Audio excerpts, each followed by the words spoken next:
नमस्कार साथियों। आज पुनः हम एक नए बिंदु के साथ अपने विचार साझा कर रहे हैं, अपने अनुभव आपके साथ साझा करने जा रहे हैं। बहुत इम्पोर्टेंट बिंदु है। विषय साइंस पर ग्रेड सेकंड के विषय में हम अंतिम रणनीति आपके सामने प्रस्तुत करने जा रहे हैं। बहुत इम्पोर्टेंट पॉइंट्स जहाँ से आपकी काफ़ी डिमांड भी थी, काफ़ी आपने कमेंट के माध्यम से, मैसेज के माध्यम से और अन्य फ़ोन के माध्यम से मुझे अवगत करवाया कि सर आप एक जल्दी ऐसा वीडियो बनाएं ताकि हम अंतिम समय में ग्रेड सेकंड के साइंस सब्जेक्ट को पुनः रिवाइज कैसे करें। बहुत इंपॉर्टेंट टॉपिक है, बहुत महत्वपूर्ण बातें हैं। आपको पूरा वीडियो देखना। बहुत छोटा मैं कोशिश करूंगा, बहुत कम शब्दों में आपको अधिक बातें बता सकूं और हर एक चीज को आपके सामने रखने का प्रयास करूंगा। इसमें मुख्य रूप से हम बात करेंगे अंतिम समय में हम रणनीति, क्या ऐसी रणनीति बनाएं ताकि हमारा जो इतना बड़ा सिलेबस है वो लास्ट टाइम में रिवाइज हो जाए। तो जहां तक मेरा मानना है, मैंने साइंस सेकंड ग्रेड से 2 बार एग्जाम क्रैक किया, तो उस हिसाब से यदि हम बात करें तो अंतिम 10 जो बचे हुए 10-12 दिन है उसमें आप पूरे सिलेबस को कैसे कवर करें। देखो, रिवाइज करना भी बहुत जरूरी है। चाहे आपने कितना भी पढ़ रखा हो पहले, तो उससे अपने रिवाइज कैसे करें। अब उसमें ऑब्जेक्टिव निकालें या थ्योरी पढ़ें, दोनों चीजें पढ़ना भी मुश्किल है। साथ में जीके का भी पोर्शन है, तो काफी बड़ा सिलेबस हो जाता है दोनों पार्ट्स को मिलाकर।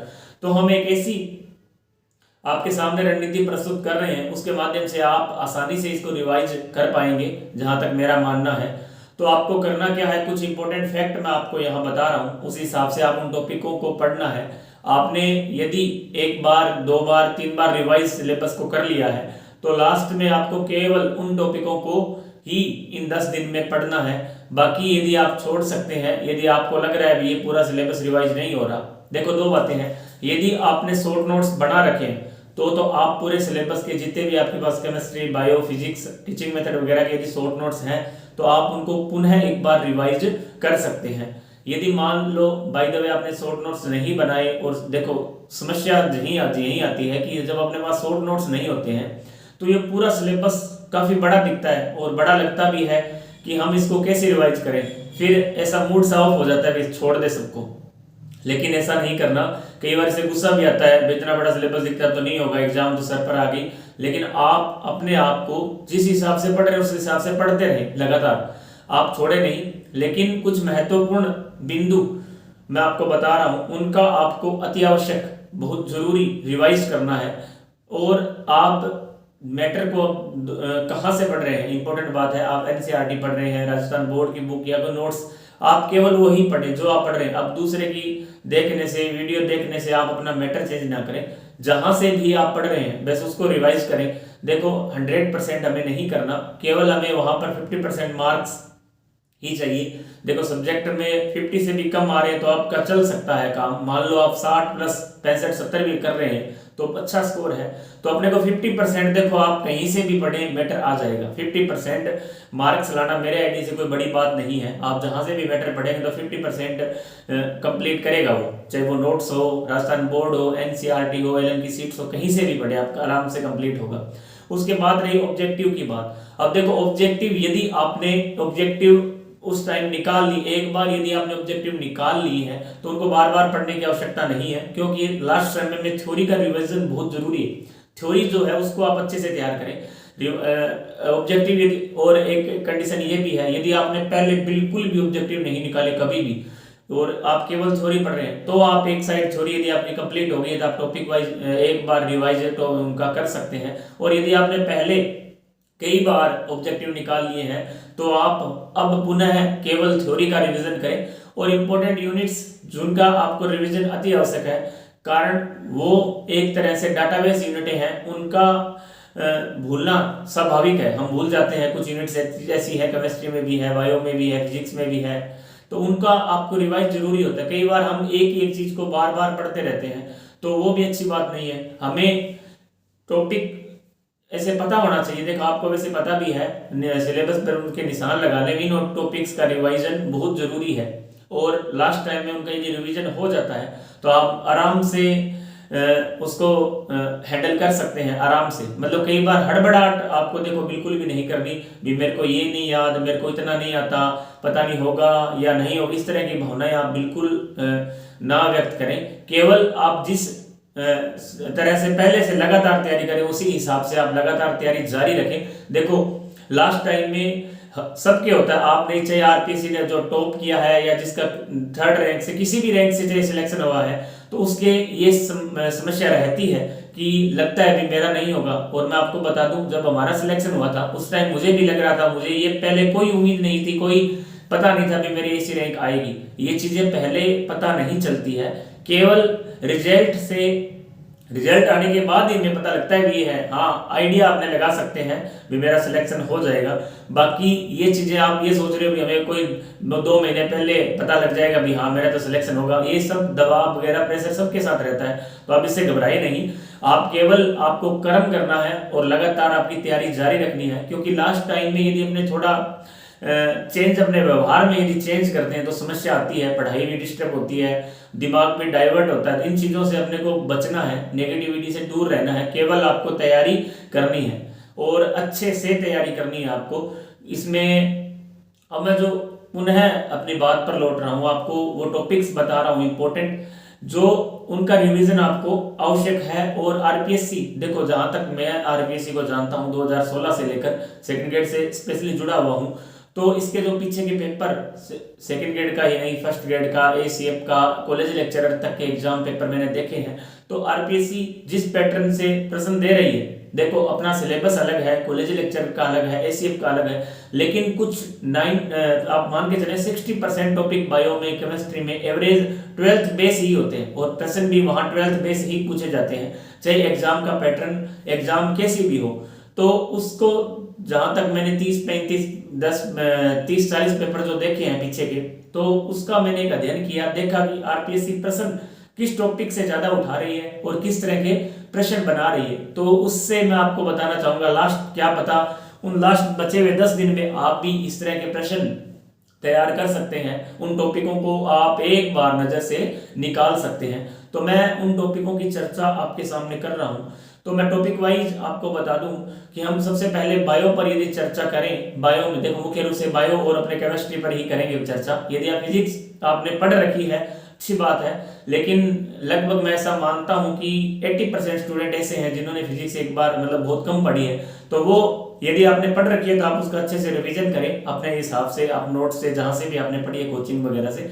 और यदि आपने अब स्टार्ट नहीं किया तब आप उनको स्टार्ट नहीं कर सकते, क्योंकि काफी बड़ा सिलेबस है। तो उसे हम एक बार बायो और केमिस्ट्री को यदि अच्छे से कर लेते हैं तो हमारे 50% मार्क्स आराम से आसानी से वहां बन रहे हैं, तो हमें कोई रिस्क लेने की आवश्यकता है नहीं।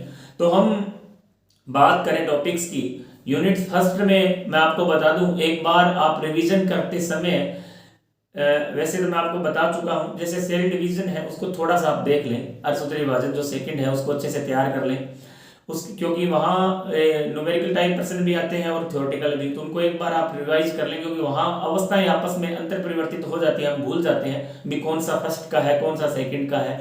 तो इस तरह इसको एक बार थोड़ा सा रिवाइज कर लें। यदि हम सिलेबस की देखें तो उसके बाद इसी में प्रोटीन्स वगैरह की संरचना मैंने आपको बताई थी इंपॉर्टेंट, उसको आप एक बार थोड़ा देख लें, सरसरी नजर से देखना आपको इन टॉपिकों को, बाकी आप अपने हिसाब से पढ़ते रहें, इन टॉपिकों को आप जरूर देखें, चाहे आप वहां पढ़ रहे हैं उस यूनिट को या नहीं, लेकिन इन टॉपिक्स को आप अच्छे से रिवाइज कर लें, क्योंकि यहाँ से प्रश्न उठना ही उठना है, 101% प्रश्न आना है। इसके बाद इसी यूनिट्स में डीएनए और आरएनए की संरचना है, डीएनए का जो मॉडल है, डीएनए आरएनए के जो प्रकार हैं, इसके अलावा ट्रांसक्रिप्शन है और ट्रांसलेशन है, प्रोटीन संश्लेषण है। प्रोटीन संश्लेषण से यदि आप नहीं मान लो चांस कम है फिर भी, लेकिन ट्रांसक्रिप्शन अनुलेखन और प्रतिलिपिकरण जो है रेप्लिकेशन, इनमें ज्यादा संभावना है, इन दोनों को आप अच्छे से देख लें। इसके बाद इसी यूनिट्स में आगे जो आरएनए के प्रकार मैंने आपको बता दिया, वहां से आप देख लें, और डीएनए का जो मॉडल है उसको भी आप एक बार रिवाइज कर दें। तो मोटा मोटी रूप से पहली यूनिट में यहाँ से संभावना है प्रश्न बनने की, और इनको आप अच्छे से तैयार कर लें। ग्रेड से इसमें सेकेंड यूनिट में यदि आप देखें तो जेनेटिक डिसऑर्डर जो है उनमें थोड़ी दिक्कत आ सकती है, हम गुणसूत्रों का क्रम वगैरह भूल जाते हैं, तो उनको आप थोड़ा सा देख लें, टर्नर सिंड्रोम में व्यवस्था कैसी होती है, क्लाइट वेल्डर में कैसी होती है, इस तरह को एक बार थोड़ा रिवाइज कर लें। इसके बाद टैक्सोनॉमी इंपॉर्टेंट पार्ट है। तो कारण जूलॉजी की जो टैक्सोनॉमी है भूलने वाली है कुछ एग्जांपल वगैरह, तो आप उनको जो मैंने आपको 3-4 संघ अच्छे से बताए थे, मोलस्का है, आर्थ्रोपोडा है, एनिलिडा है, इकाइनोडर्मेटा के एग्जांपल वगैरह आप रिवाइज जरूर कर लें ताकि आपको समय लास्ट समय में दिक्कत ना आए। जरूरी है आराम से उनको आप अच्छे से तैयार कर लें।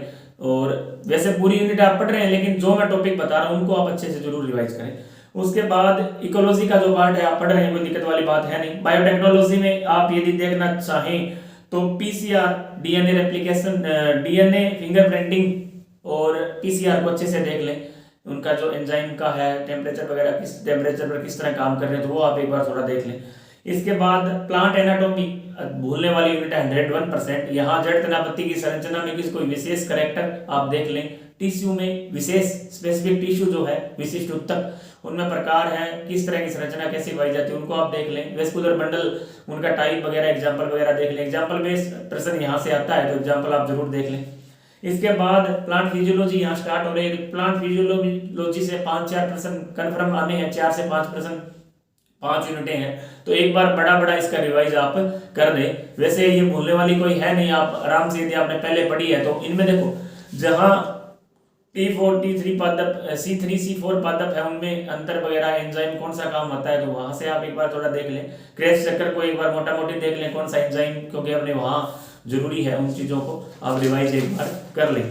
उसके बाद हम यदि बात करें एनिमल डेवलपमेंट बायोलॉजी है, उसमें जो है देखने वाली चीजें वहां जो जनन अपरा के जो टाइप है एग्जाम्पल है वहां से 101% प्रश्न आना है तो उनको आप देख लें। पित्तक अंडों के जो प्रकार है उनके एग्जाम्पल आप देख लें, तो वहां से भूलने वाले जो समस्या है उनको आप एक बार थोड़ा देख लें।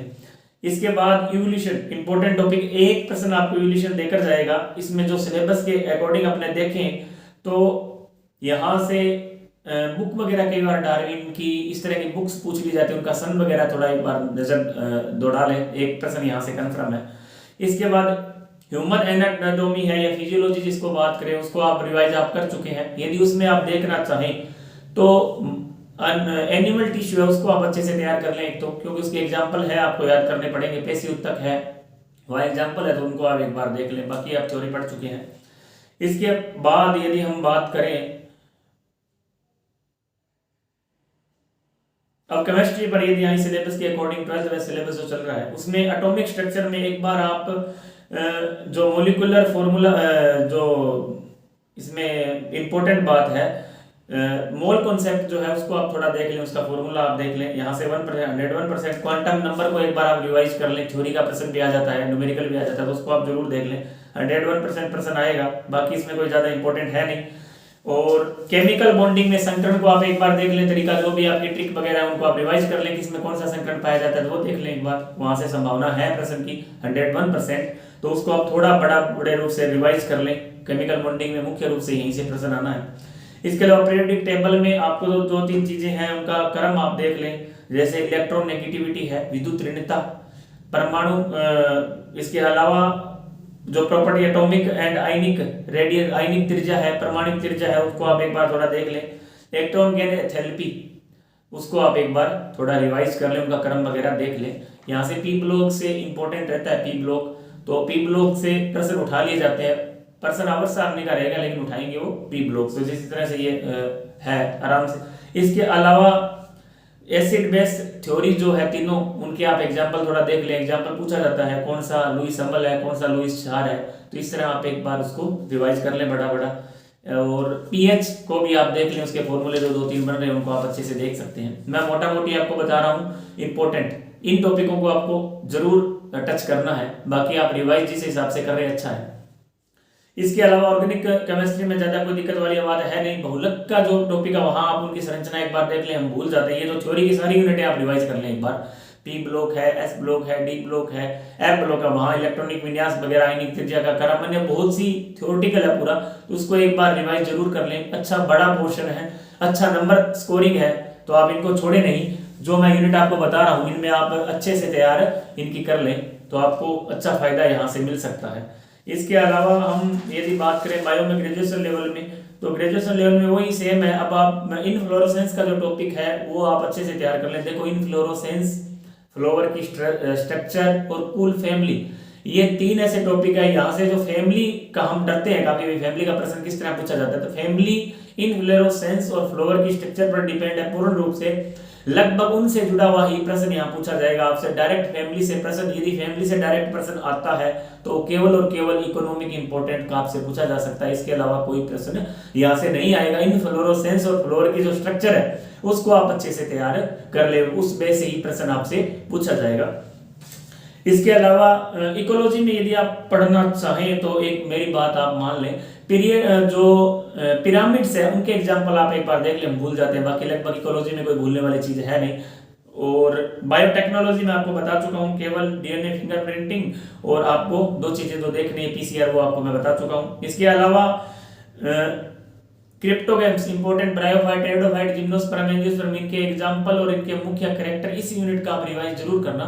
हर हाल में आपको ये यूनिट रिवाइज करनी है, आपको पूरी यूनिट, अब अच्छी यूनिट है, कवक है, मैं सबका बता रहा हूँ प्लांट टैक्सोनॉमी में, पूरी यूनिट को आपको अच्छे से घोट के पीना है। यहाँ से 3-4 प्रश्न आपको ये देखे जाएगी, और ये भूलने वाली भी यूनिट है, हम भूल जाते हैं, एग्जाम्पल वगैरह याद नहीं रहते, इनका रिविजन आवश्यक है। कुछ यूनिट देखो, एनिमल फिजियोलॉजी, प्लांट फिजियोलॉजी, सदाबहार यूनिट है, उनमें हम भूलते नहीं है, लेकिन ये जो छोटी यूनिटें लगती है प्रश्न कई बार ज्यादा पूछ ले जाते हैं और एग्जाम्पल बेस है, तो इनको आपको जरूर, एनिमल हो चाहे प्लांट हो, दोनों टैक्सोनॉमी अच्छे से तैयार करनी है।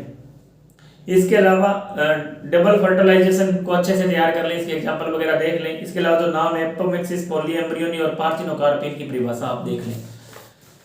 इसके अलावा जो देखें अन्य से इकोनॉमिक जूलॉजी का जो पार्ट है उसमें प्रोटोजोआ, एनेलिडा, इंसेक्ट के इकोनॉमिक इंपोर्टेंट पूछे जाते हैं। इसके अलावा आपके सिलेबस में ये दे रखा है तो आप मानकर चलें 101% मोलस्का, आर्थ्रोपोडा, एनेलिडा, इकोनोडर्मेटा से प्रश्न आएगा, तो आप उसको अच्छे से तैयार कर लें।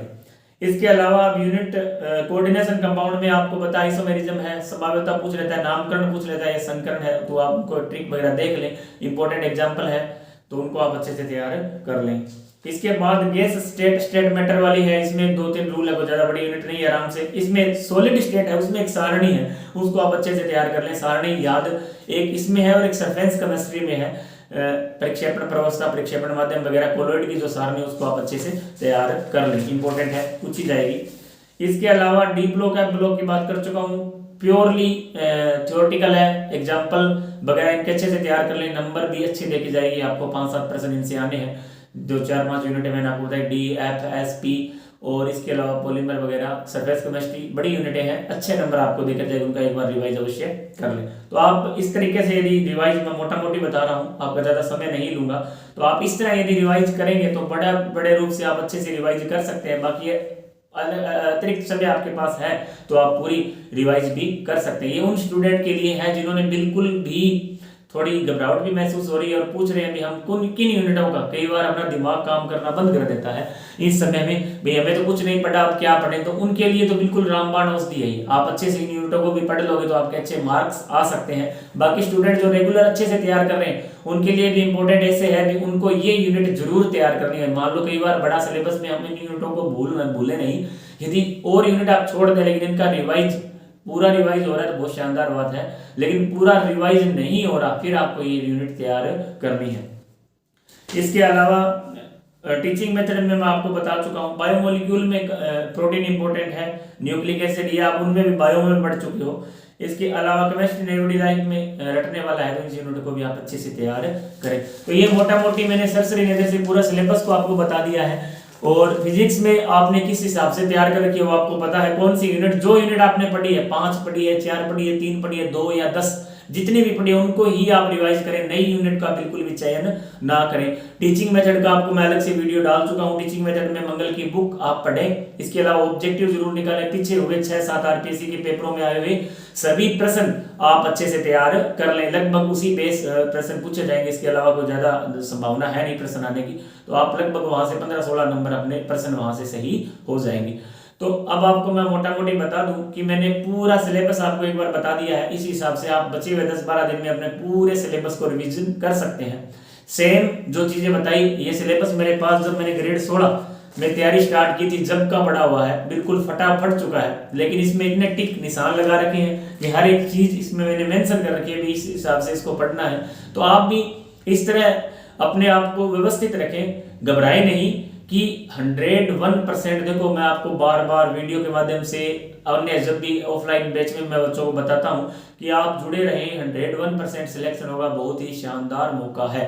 लेकिन आप बचे हुए समय का सदुपयोग करें, नेगेटिव लोगों से बचें। ये बार बार मैं आपको ये बता रहा हूं कि यदि आप बाहर जाएंगे अन्य लोगों से कम मिलें। इस टाइम में क्या है कि अपने आप को शांत रखना चाहिए, क्योंकि कई बार हम बाहर लाइब्रेरी में जाते हैं या अन्य ऐसा स्थान जहाँ चाय वगैरह पीने के लिए बाहर कैफे में या अन्य ऐसी जगह जहाँ भीड़ इकट्ठी रहती है, तो वहाँ ज्ञानी कई बार अपने को मिल जाते हैं, भाई आपको ये पढ़ना है, आपको ये पढ़ना नहीं चाहिए था, इसमें से पसंद नहीं आएगा, आप ये पढ़ो। ऐसी बेतुकी बातें आपको नहीं सुननी है, उन पर बिल्कुल ध्यान नहीं देना है। आप जो मैटर देखो, आपसे ज्यादा आपको कोई भी नहीं पहचान सकता, चाहे मैं हूं, चाहे कितना भी आपको मोटिवेट करने वाला क्यों ना हो।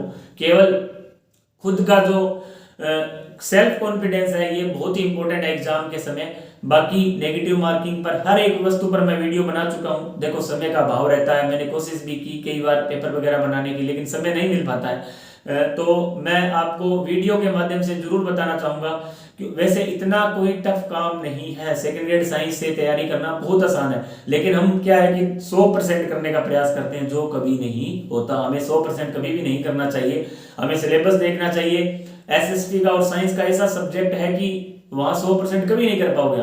आपको केवल टॉपिक देखने हैं और उस हिसाब से अपने को तैयारी करनी है। और ऑब्जेक्टिव का मैं आपको बता चुका हूं, ऑब्जेक्टिव केवल और केवल आपको वो तैयार करने हैं जो आप पहले पढ़ चुके हैं। यदि आपने ऑब्जेक्टिव निकाल लिए तो आप केवल थ्योरी का रिवीजन अब करें, और यदि आपने बिल्कुल ऑब्जेक्टिव नहीं निकाले तो आप ऐसा ऑब्जेक्टिव, थ्योरी आपने बहुत शानदार कर रखी है तो आप एक बार ऑब्जेक्टिव जरूर निकालें, जिस भी सोर्स से आप निकालना चाहें। और इसी के साथ मैं आपसे विदा लेता हूं। नेक्स्ट वीडियो में अपने फिर से चर्चा करेंगे। आज के वीडियो को आप फुल शेयर करें, जो आपके दोस्त आपसे जुड़े हुए हैं उनको आप जरूर बताएं, ताकि वो भी इस चीज का फायदा ले सके। सोशल मीडिया के माध्यम से मैं आपसे ये अपील करना चाहूंगा कि ये वीडियो आप जितना हो उसके उतना शेयर करें, ताकि उन हर एक राजस्थान के हर एक व्यक्ति तक ये वीडियो पहुंचे, ताकि उनका भी फायदा हो। तो मैं आपसे विदा लेता हूं। जय हिंद, जय भारत।